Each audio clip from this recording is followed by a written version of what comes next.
لا سيما على سيد الرسل وخاتم الأنبياء. سبحانك لا علم لنا إلا ما علمتنا إنك أنت العليم الحكيم. أما بعد فأعوذ بالله السميع العليم من الشيطان الرجيم. بسم الله الرحمن الرحيم.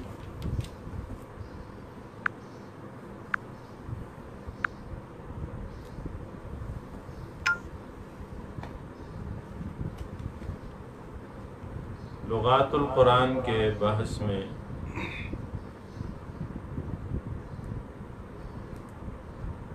حروف سبعہ کے حوالے سے گفتگو ہو رہی تھی.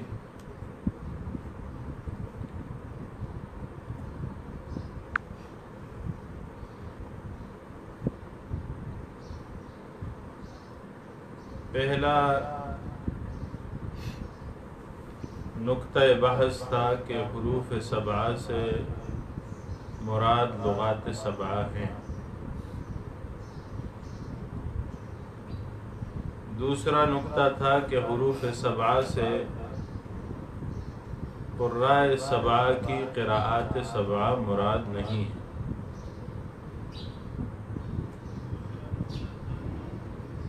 تیسرا نقطہ تھا حروف سبعہ سے معانی سبعہ مراد نہیں. چوتھا نقطہ تھا کہ بعض اہل علم کے نزدیک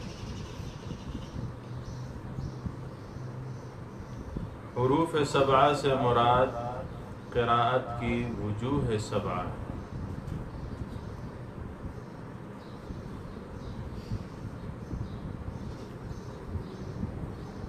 اسی نقطہ کے ذیل میں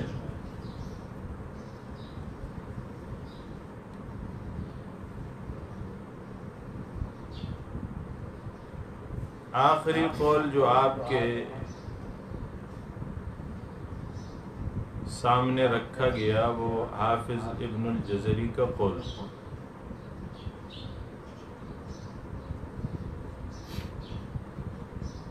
جو انہوں نے اپنی تحقیق کے بعد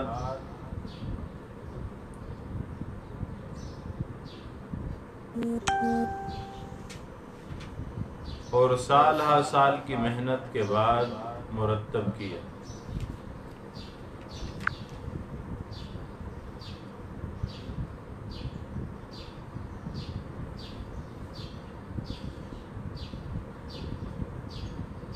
ہم نے 4 بڑے اقوال پڑھے.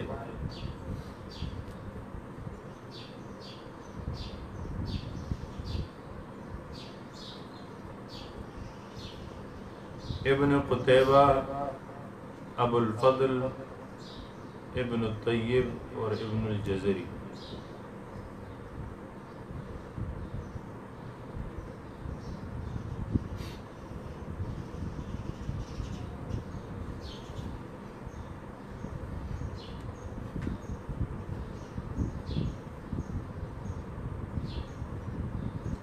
مذکورہ چاروں ائمہ قرات کی تحقیقات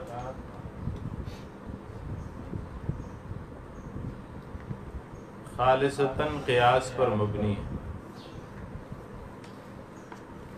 انہوں نے جب قرآن کی قرات کی نوعیتوں کا تتبع کیا تو اختلاف کی 7 قسمیں ہی پائیں، اور حدیث میں بھی 7 حروف کا ذکر آیا ہے. اس لیے انہوں نے قیاس کر لیا کہ شاید حروف سبعہ سے مراد یہی وجوہ سبعہ ہوں گی.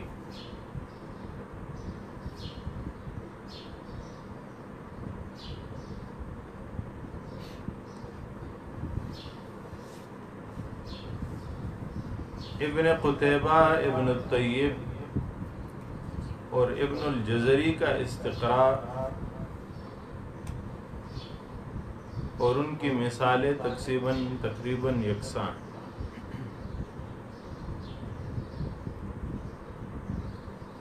تینوں نے لہجوں کے اختلاف کو مستقل قسم قرار نہیں دیا، اس لیے کہ اس سے لفظ میں کوئی فرق نہیں پڑتا، بلکہ یہ صرف اسلوب بیان اور طرز تلفظ کا فرق ہے۔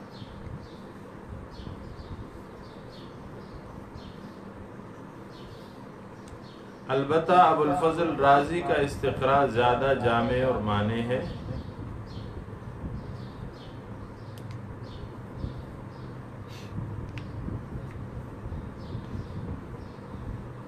شیخ عبدالعظیم زرقانی نے ان کی تحقیق کو راجح قرار دیا ہے۔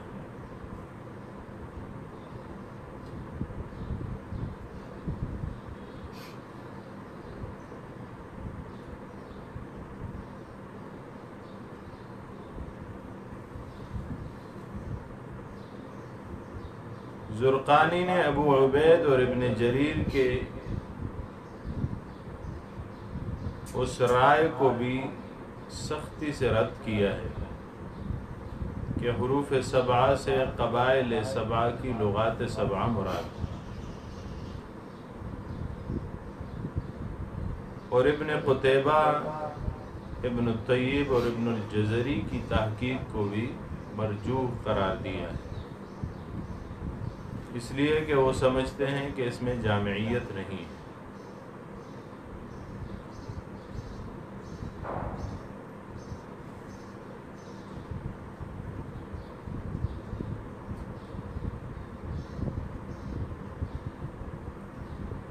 علامہ ابو الولید باجی کی تحقیق بھی یہی ہے کہ حروف سبعہ سے مراد قرات کی 7 نوعیتیں ہیں، اور فرماتے ہیں کہ یہ حروف سبعہ مصحف عثمانی میں موجود ہیں۔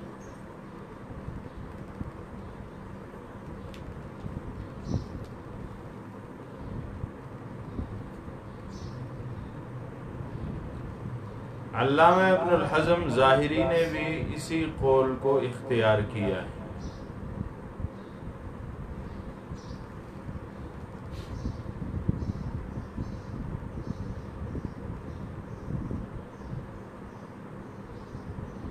علامہ بدر الدین عینی رحمۃ اللہ علیہ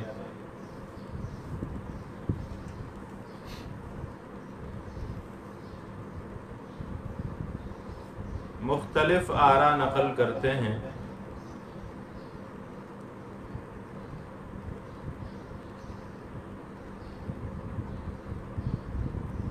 آخر میں فرماتے ہیں کہ خطابی نے کہا ہے کہ زیادہ مناسب قول یہ ہے کہ قرآن جب نازل ہوا تھا تو قاری کو اپنی سہولت کے مطابق پڑھنے کی رخصت دی گئی تھی، اور حروف کا یہ اختلاف ان الفاظ میں تھا جو ہم معنی یا قریب المعنی تھے، اور یہ رخصت بھی صحابہ رضوان اللہ علیہم اجمعین کے اجماع سے پہلے حاصل تھی، مگر صحابہ رضوان اللہ علیہم اجمعین نے جس مصحف پر اجماع کر لیا ہے اس کے خلاف پڑھنا جائز نہیں ہے۔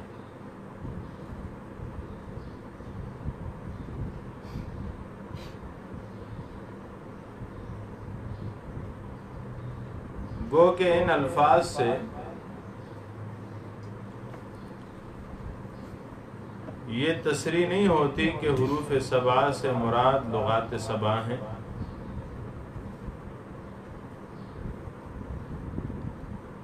بلکہ یہ احتمال بھی ہے کہ عینی کے نزدیک قرات کی وجوہ سبعہ مراد ہوں،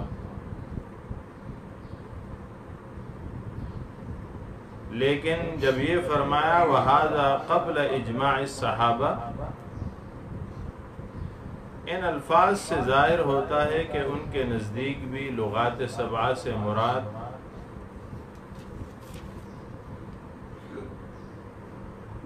احرف سبعہ سے مراد لغات سبعہ ہیں، جیسا کہ ابن جریر، ابو عبید اور ابن عطیہ کی رائے ہے، اس لیے کہ اگر ان کے نزدیک وجوہ سبعہ مراد ہوتی تو وہ یہ نہ لکھتے کہ یہ رخصت صحابہ کے ایک مصحف پر اجماع سے پہلے تھی۔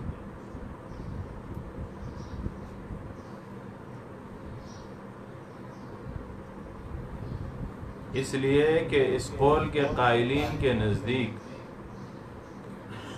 وجوہ سبع اب بھی مصحف عثمانی میں موجود ہیں اور ان میں قرأت جائز ہے بشرطے کہ متواتر ہو اور مصحف عثمانی کے رسم الخط کے منافی نہ ہو۔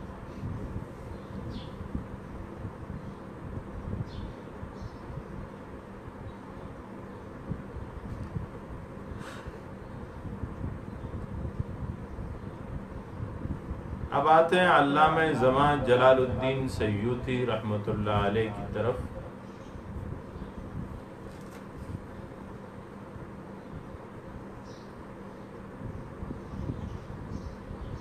انہوں نے احرف سبعہ کے مفہوم میں 40 اقوال کا ذکر کیا،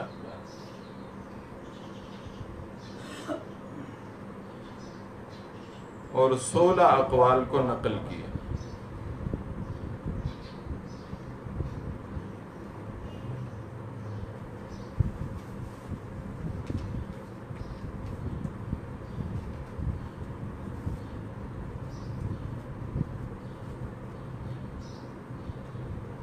پہلا قول ان کا یہ ہے، فرماتے ہیں انہو من المشکل الذی لا یدری معنی،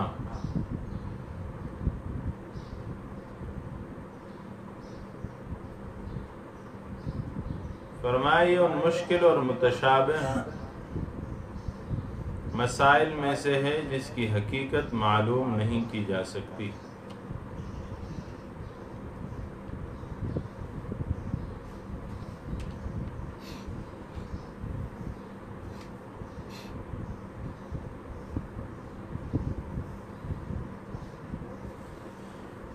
الاتقان فی علوم القرآن میں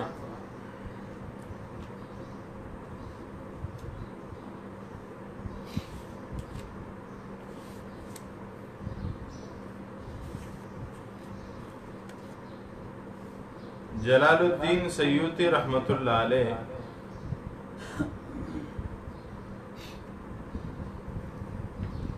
سولہ اقوال تو تفصیلاً قلم بند کرتے ہیں۔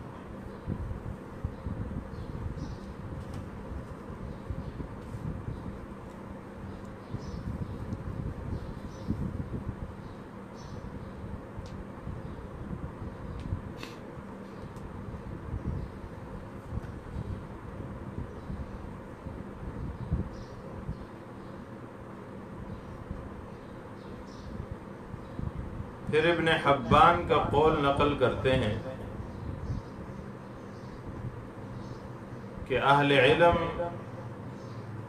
احرف سبعہ سے کیا مراد لیتے ہیں، اس میں ان کے 35 اقوال،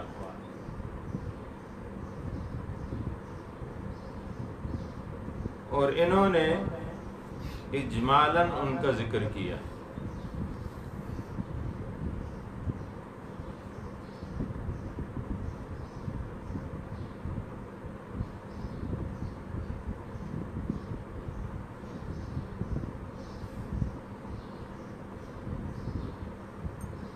فرماتے ہیں فمنہم من قال،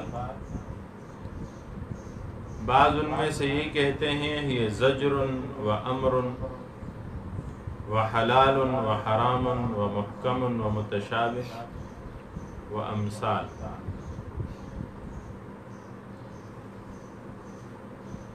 ان میں زیادہ تر قول ایک دوسرے کے ساتھ ملتے جلتے ہیں۔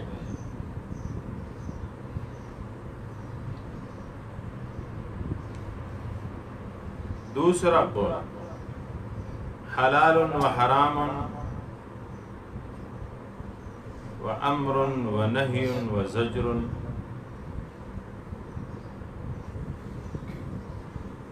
و خبر ما هو کائن بعد، جو بعد میں ہونے والے واقعات ہیں، و امثال۔ تیسرا قول ہے وعد و وعید، آنے والے زمانے کا وعدہ اور آنے والے زمانے کے بارے میں ڈراوا، و حلال و حرام و مواعظ و امثال و احتجاج۔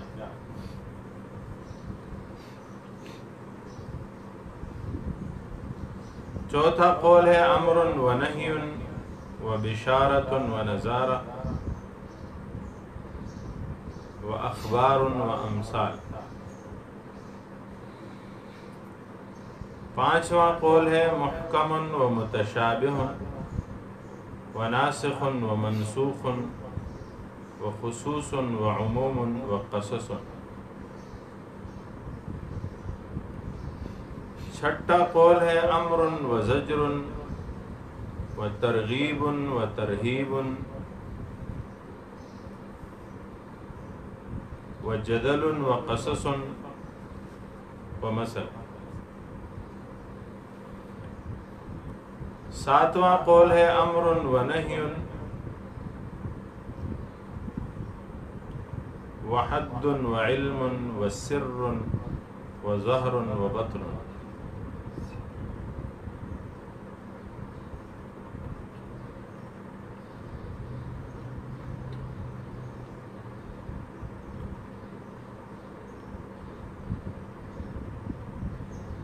وحد و علم تعریف ہے اور نام۔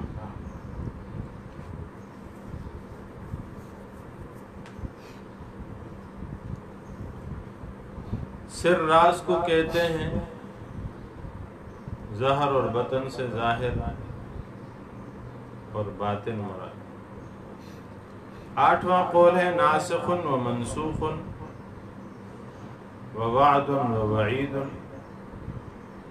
و رقم و تعدیب و انذار۔ نامہ قول ہے حلال و حرام و افتتاح و اخبار و فضائل و عقوبات۔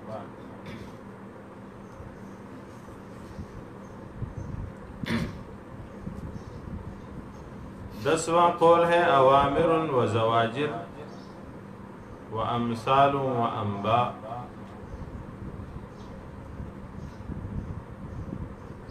و عتب و وعظ و قصص۔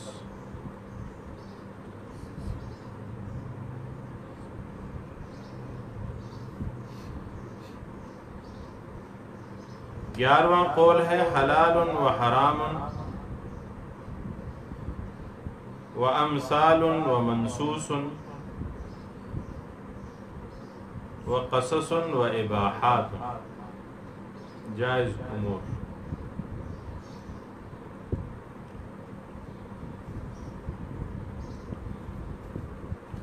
بارہواں قول ہے ظہر و بطن، فرض و ندب و خصوص و عموم و امثال۔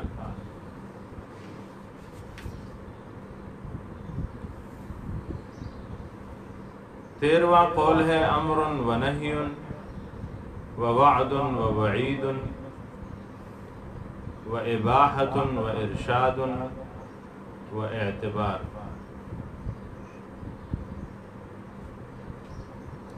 چودہواں قول ہے مقدم و مؤخر و فرائض و حدود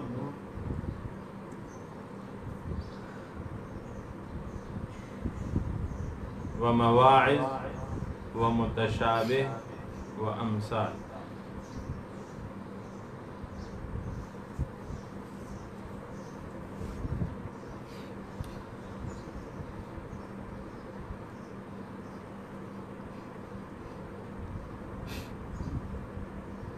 پندرہواں قول ہے مفسر و مجمل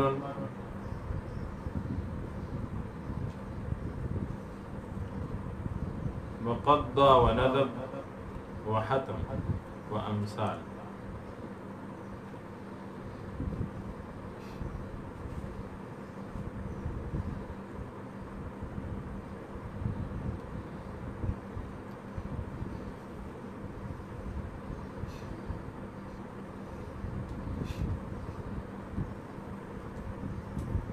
سولہواں قول ہے امر حتم وأمر الندب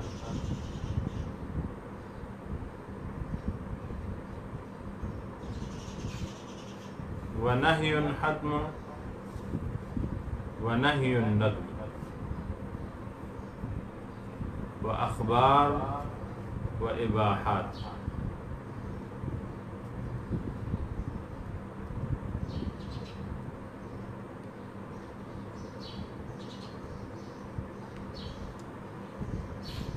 ستارواں قول ہے امر فرض و نہی حتم.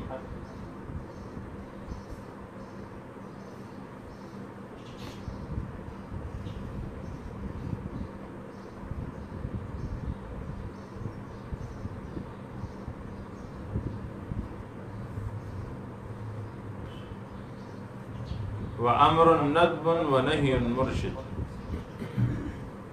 ووعد ووعید وقصص.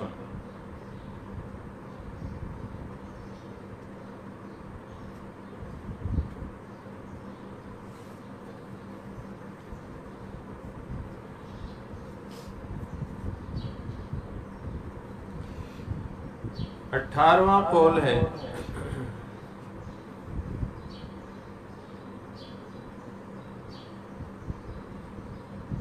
فرمایا سبع جہات لا يتعداها الکلام.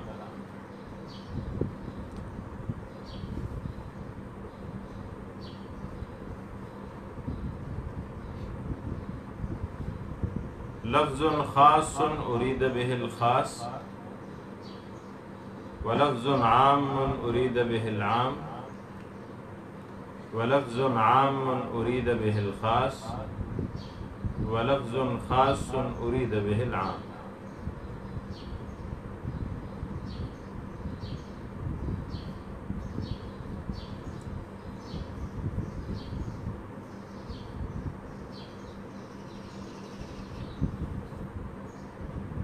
ولفظ يستغني بتنزيله عن تاويله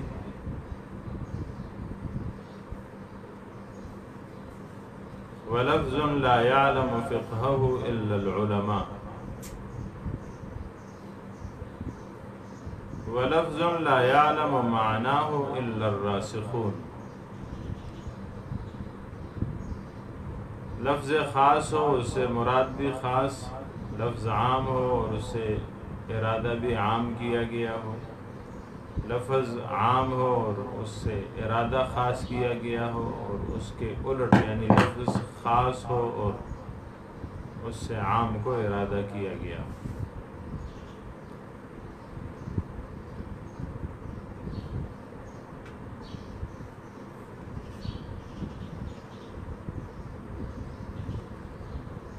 انیسواں قول ہے اظہار الربوبیہ و اثبات الوحدانیہ و تعظیم الالوہیہ والتعبد للہ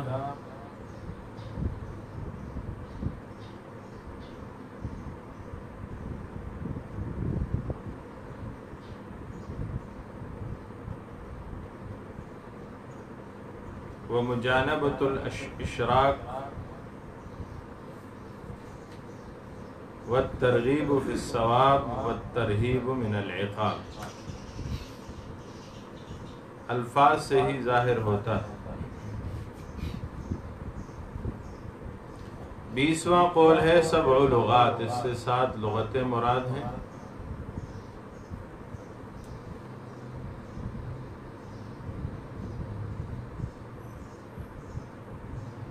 منہا خمس من حوازن،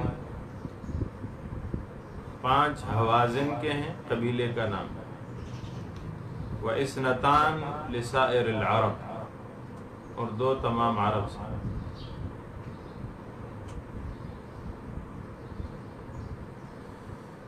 اکیسواں قول ہے کہ سبع لغات متفرقہ لجمیع العرب،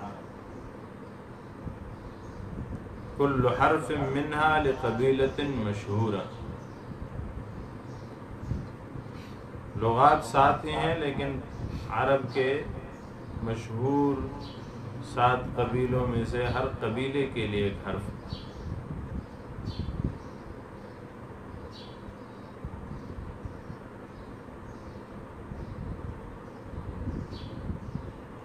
22واں قول ہے کہ لغات 7 ہی ہیں. حوازن کی شاخوں کے لیے 4 ہیں.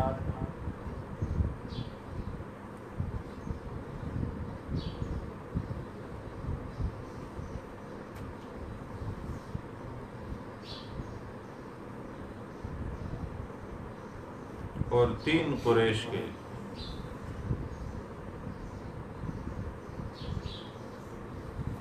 23واں قول ہے کہ 7 لغات ہیں.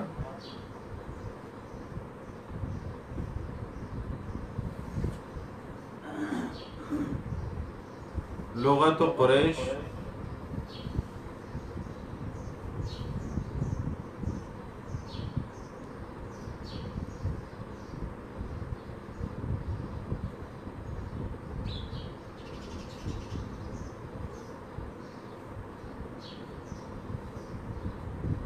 ایک قریش کے لیے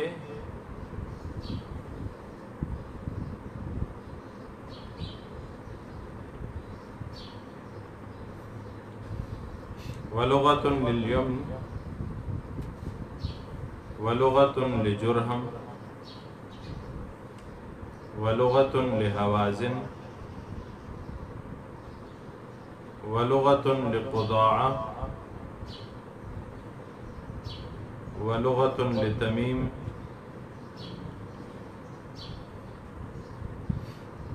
ولغت للطی.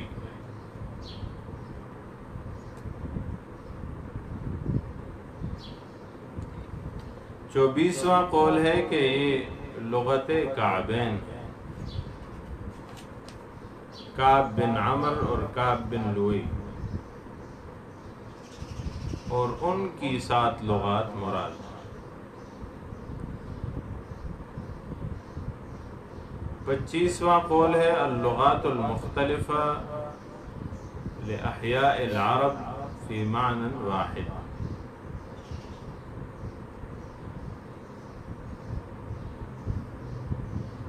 اس کی مثال دیتے ہیں کہ عرب کے مختلف لوگ ایک ہی معنی کے لیے مختلف الفاظ استعمال کرتے ہیں. جیسے کہتے ہیں کسی کو ادھر آؤ تو اسے ہلم، ہات، تعال اور اقبل وغیرہ. 26واں قول ہے کہ اس سے 7 قراتیں مراد ہیں جو 7 صحابہ کے لیے تھی، یعنی 7 قراء تھے بڑے صحابہ میں. ابو بکر، عمر، عثمان، علی، عبداللہ ابن مسعود، عبداللہ ابن عباس اور ابی بن کعب رضوان اللہ علیہم اجمعین.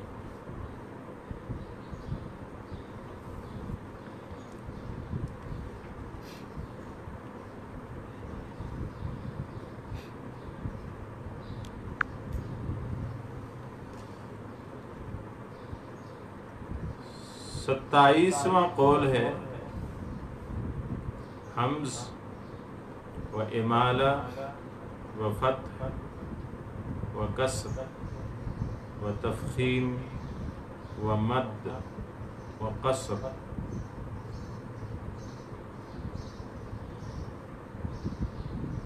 اسے ادائیگی کے حوالے سے لیا گیا.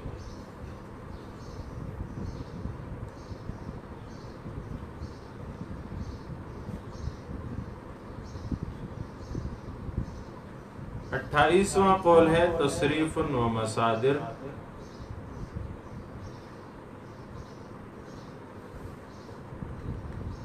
وعروض غریب و سجع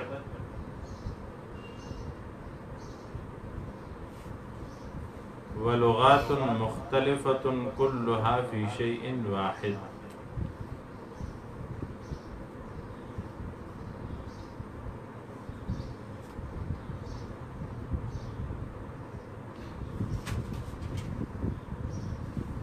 انتیسواں قول ہے کلمۃ واحدۃ تعرب بالسبعۃ اوجہ. ایک ہی کلمہ ہوتا ہے جس کو 7 اعراب دیے جاتے ہیں، اس کا معنی نہیں بدلتا اگرچہ لفظ بدل جائے.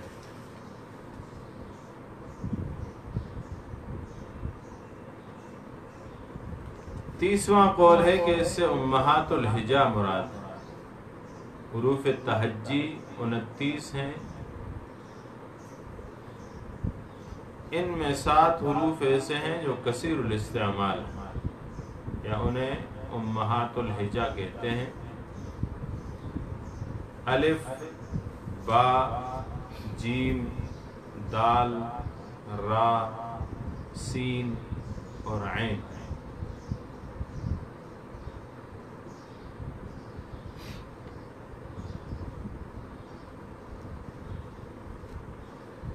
اکتیسواں قول ہے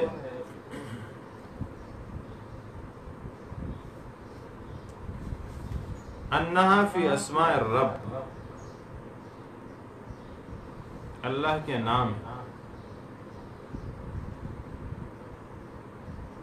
جیسے الغفور الرحیم، السمیع البصیر، العلیم الحکیم.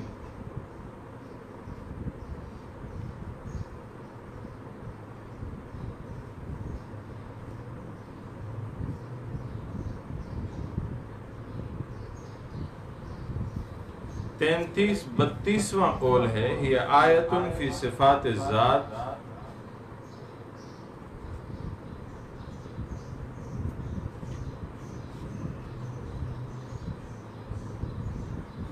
آیت تفسیرها فی آیت اخرى.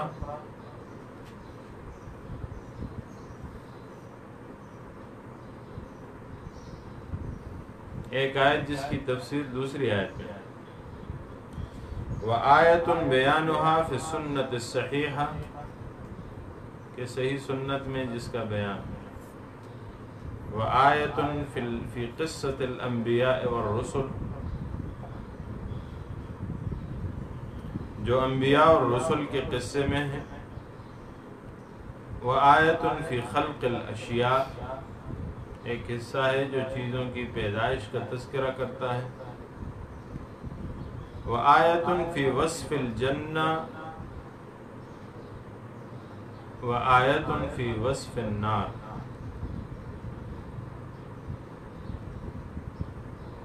تینتیسواں قول ہے جو اسی طرح کا مضمون لیے ہوئے. آیت فی وصف الصانع، بنانے والے کی یعنی اللہ کی صفات مشتمل ہے ایک حصہ. وآیت فی اثبات الوحدانیت لہ، ایک حصہ ہے جو اللہ جل شانہ کی وحدانیت کو ثابت کرتا ہے. وآیت فی اثبات صفاتہ،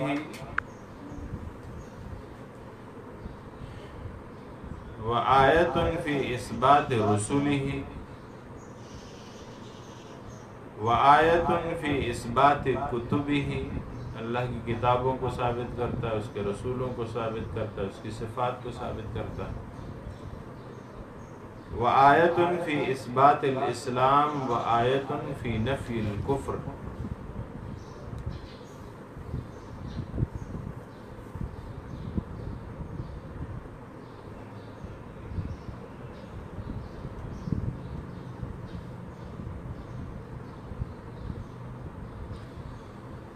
چونتیسواں قول ہے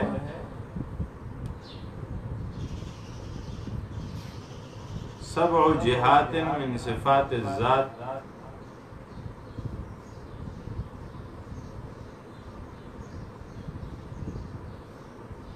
للہ تعالی التي لا يقع عليها التكيف.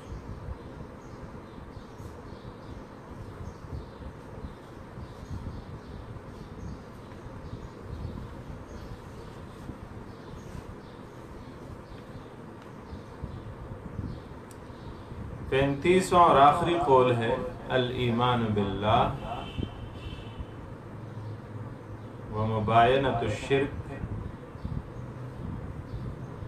واثبات الاوامر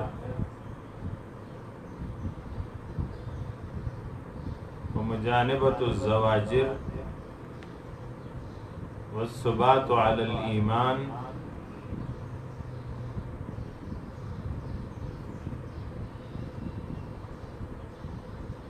وتحریم ما حرم اللہ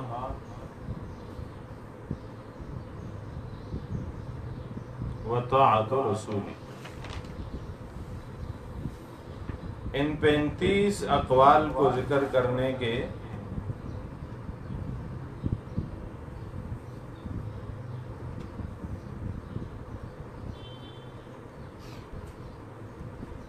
بعد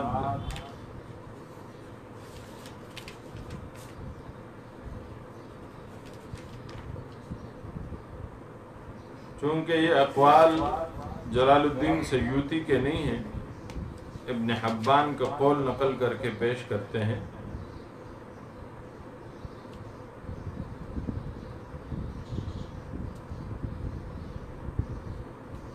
تو ان میں سے کچھ اقوال پہ نقد بھی کرتے ہیں۔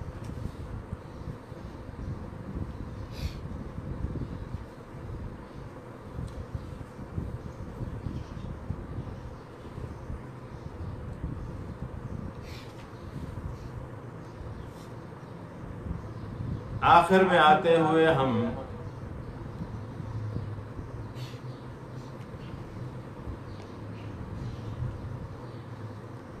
علامہ زماں علامہ انور شاہ کشمیری رحمۃ اللہ علیہ کا تحقیقی قول آپ کے سامنے رکھتے ہیں اور اس موضوع سے آگے بڑھتے ہیں۔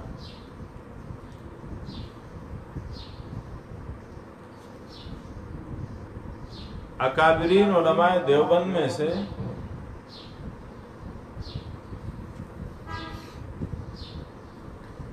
علامہ رشید احمد گنگوہی رحمۃ اللہ علیہ کی رائے تو وہی ہے جو ابن جریر کی،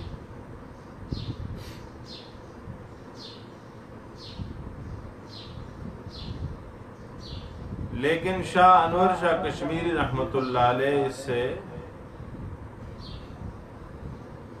متفق نہیں ہے۔ ان کی رائے ہے کہ حروف سبعہ سے مراد اگرچہ مشہور 7 قاریوں کی قراءات سبعہ تو نہیں ہے،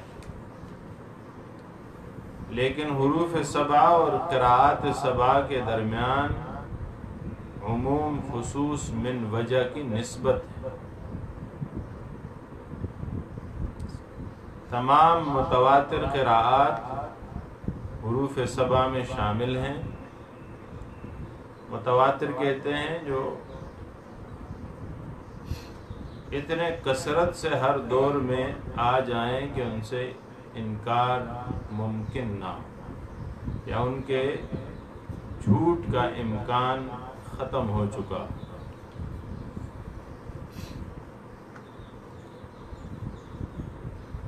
فرماتے ہیں تمام متواتر قراءات احرف سبعہ میں شامل ہیں اور قراء سبعہ کی شاذ قراءتیں احرف سبعہ میں شامل نہیں ہیں، اور بعض متواتر قراءتیں قراءت سبعہ میں تو شامل نہیں ہیں مگر حروف سبعہ میں شامل ہیں۔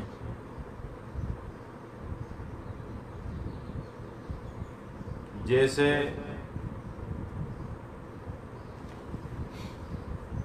قراء ثلاثہ ابو جعفر،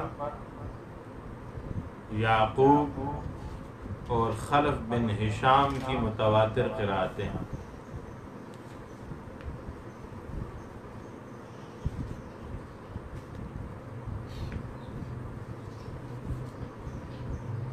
باقی رہا یہ سوال کہ پھر 7 کے عدد کا کیا مطلب ہے؟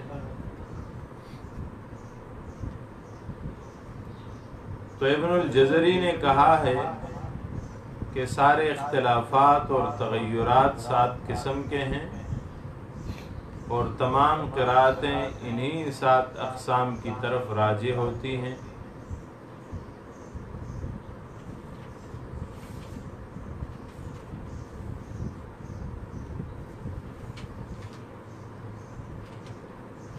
اب سوال یہ ہے کہ کیا حروف 7 مصحف مبارک میں موجود ہیں قرآن پاک میں، یا ان میں سے بعض اٹھا لی گئی؟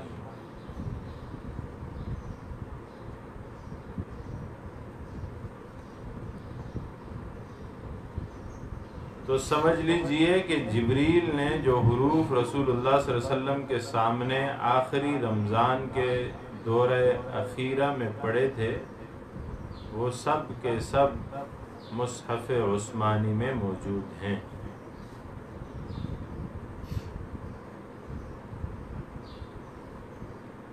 اور فرماتے ہیں کہ ابن جریر پر چونکہ حروف 7 کے معنی واضح نہیں ہو سکے تھے، اس لیے انہوں نے یہ مذہب اختیار کیا کہ 6 حروف اٹھا لیے گئے ہیں اور 1 حرف باقی رہ گیا ہے۔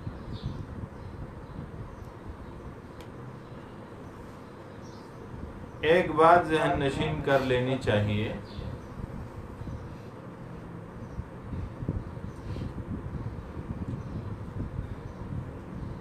کہ حروف 7 کی حقیقت کے بارے میں جو اختلاف رائے ہے، اس اختلاف رائے سے قرآن کی صداقت پہ کوئی فرق نہیں پڑتا۔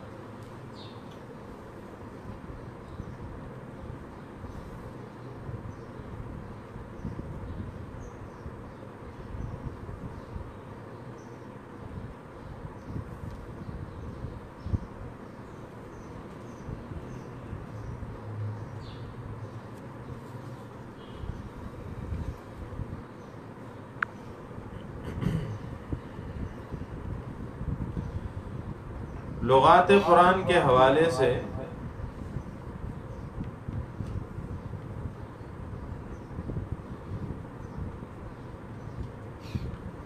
معارف القرآن میں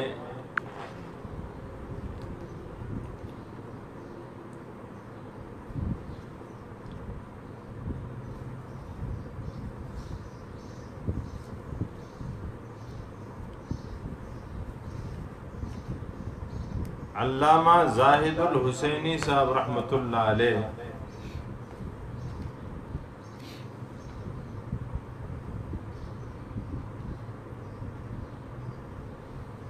ایک علیحدہ طرز سے اس بحث کو لاتے ہیں۔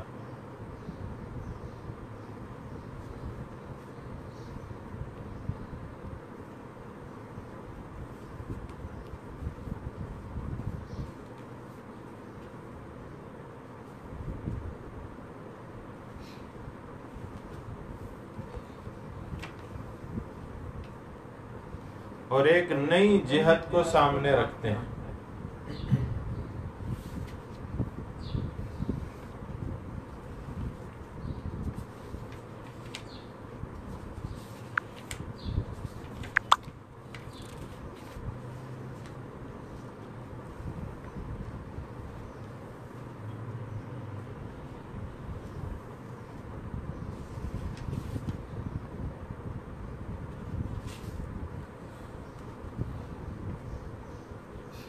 فرماتے ہیں اس عنوان سے مراد نہ صرف قرآنی الفاظ اور کلمات کا معنی جاننا یا متعین کرنا ہے،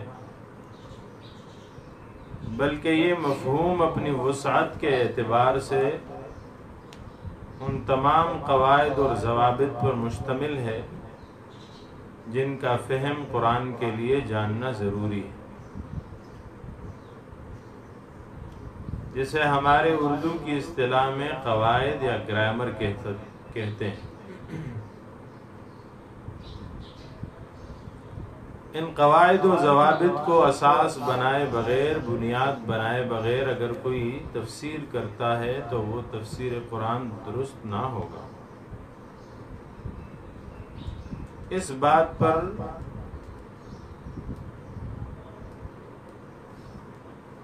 علماء سلف و خلف کا اجماع ہے، یعنی متقدمین و متاخرین اس پہ ایک ہیں۔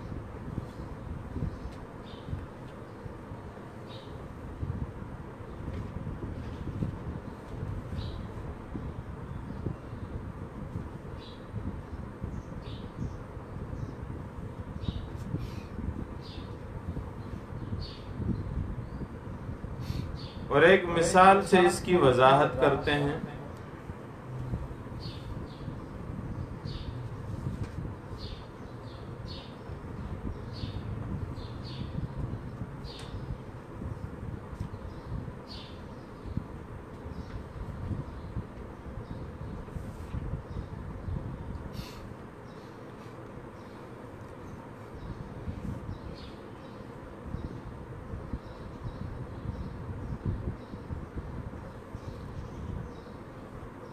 فرماتے ہیں ما دعو ماضی منفی کا صیغہ ہے، معنی نہیں بلائے گئے۔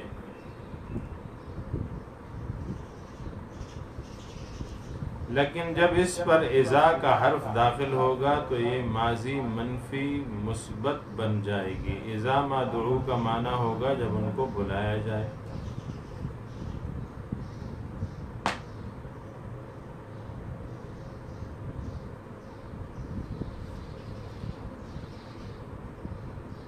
فرماتے ہیں کہ جس طرح قرآن کو اپنی ترتیب اور طرز ادا میں خصوصی امتیاز حاصل ہے جو مقام اعجاز، اسی طرح لغات قرآنی کو بھی ممتاز اعجازی مقام حاصل ہے۔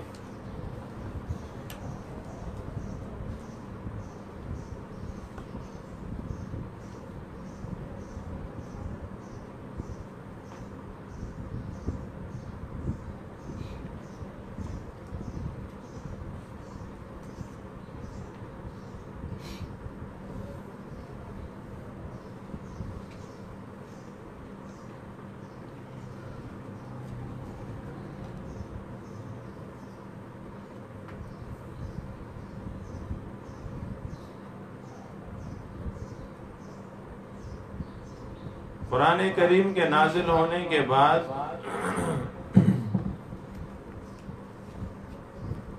عرب بھی بہت سوچ سمجھ کر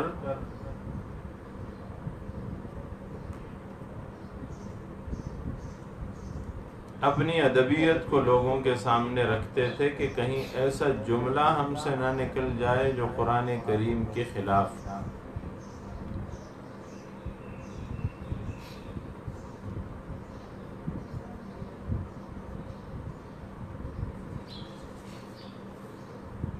حضرت نے کافی مثالیں پیش کی ہیں۔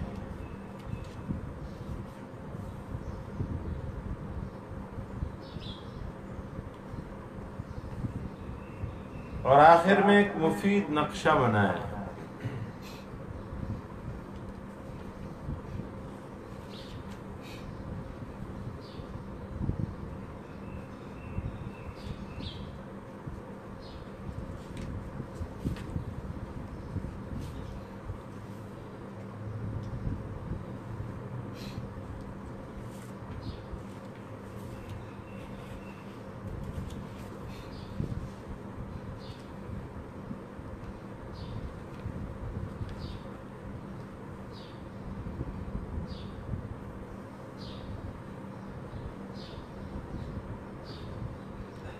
گرچہ ان سب کو بیان کرنا تو ممکن نہیں ہے، گرچہ خواہش ہے، لیکن چند ایک بیان کرنے کے بعد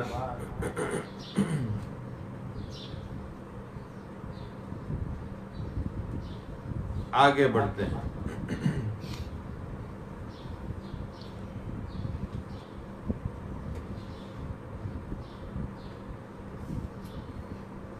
قرآن میں کلمات ہیں ابا، ابا نام میں سورہ یوسف میں ذکر کیا گیا ہے۔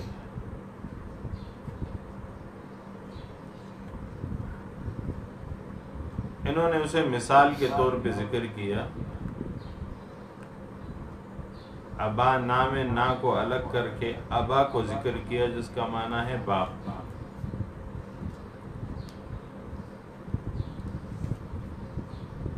اور اسی ابا پہ آپ شد ڈال کے دو تنوین ڈال دیں تو اب بن ہو جائے گا۔ سورہ عبس میں آیت نمبر 31 میں اس کا ذکر ہے، اس کا معنی ہے چارہ، گھاس۔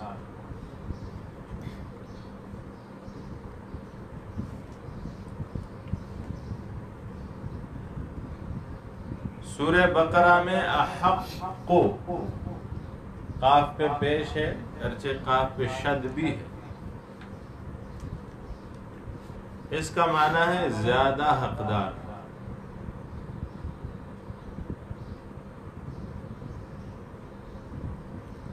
سورہ یونس میں ہے آیت نمبر 53 میں احقن، تنوین ہے، یعنی دو پیش آئے ہوئے ہیں، اس کا معنی ہے کیا یہ بات حق ہے؟ سوال ہے۔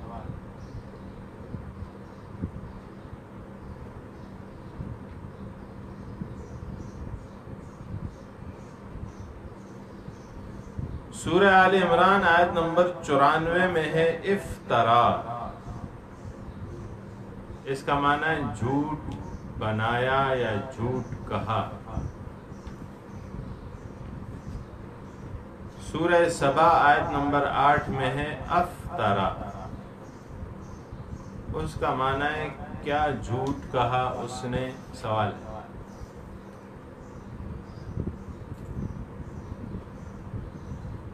اسی طرح ہے اصطفا، سورہ آل عمران آیت نمبر 24، اس کا معنی ہے چن لیا۔ اور اصطفا سورہ صافات آیت نمبر 153 میں ہے، اس کا معنی ہے کیا چن لیا؟ یعنی سوال۔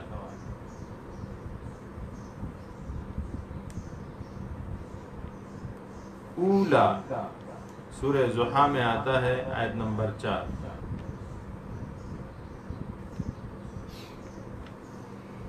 والآخرۃ خیر لک من الاولی، اس کا معنی ہے پہلی حالت، یعنی دنیا والی حالت، اسے پہلی حالت دنیا آپ کہہ سکتے ہیں۔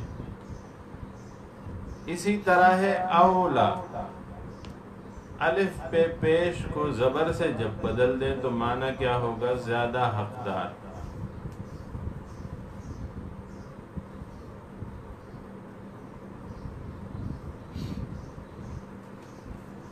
سورہ اعراف آیت نمبر 44 میں اللہ فرماتے ہیں اجلن، اجلن کا معنی ہے وقت مقرر۔ سورہ مائدہ آیت نمبر 32 میں کہتے ہیں اجلن، جیم پہ سکون ہے،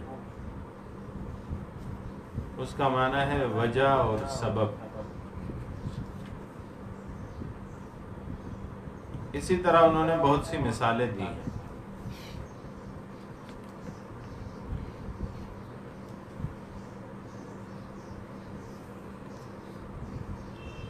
آگے جا کے انہوں نے ایک اور نقشہ بنایا ہے، اس میں سے بھی چند مثالیں آپ کے سامنے رکھتے ہیں کہ ایک ہی کلمہ، ایک ہی اعراب، ایک ہی حروف، لیکن مختلف صورتوں میں اس کا معنی مختلف، سیاق و سباق کے ساتھ تعلق کے بنا پہ اس کا معنی بدل جاتا ہے۔ مثلا امام کا لفظ ہے امام، سورہ حجر آیت نمبر 79 میں اس کا معنی ہے رستہ، اور سورہ بقرہ آیت نمبر 124 میں اس کا معنی ہے رہنما، پیشوا۔ دوسرا لفظ ہے امتن، سورہ بقرہ آیت نمبر 213 میں اس کا معنی ہے ایک گروہ، جماعت۔ سورہ یوسف آیت نمبر 45 میں اس کا معنی ہے مدت عمر۔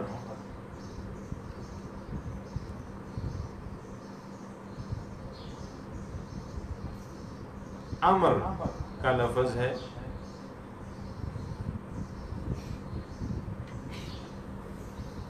سورہ توبہ آیت نمبر 48 میں اس کا معنی ہے دین اسلام۔ سورہ ہود آیت نمبر 40 میں اس کا معنی ہے بات، حکم۔ سورہ ہود آیت نمبر 44 میں اس کا معنی ہے عذاب۔ سورہ آل عمران آیت نمبر 47 میں اس سے مراد حضرت عیسیٰ علیہ السلام۔ سورہ انفال آیت نمبر 42 میں اس کا معنی ہے بدر میں کفار کا قتل۔ سورہ توبہ آیت نمبر 24 میں اس کا معنی ہے فتح مکہ۔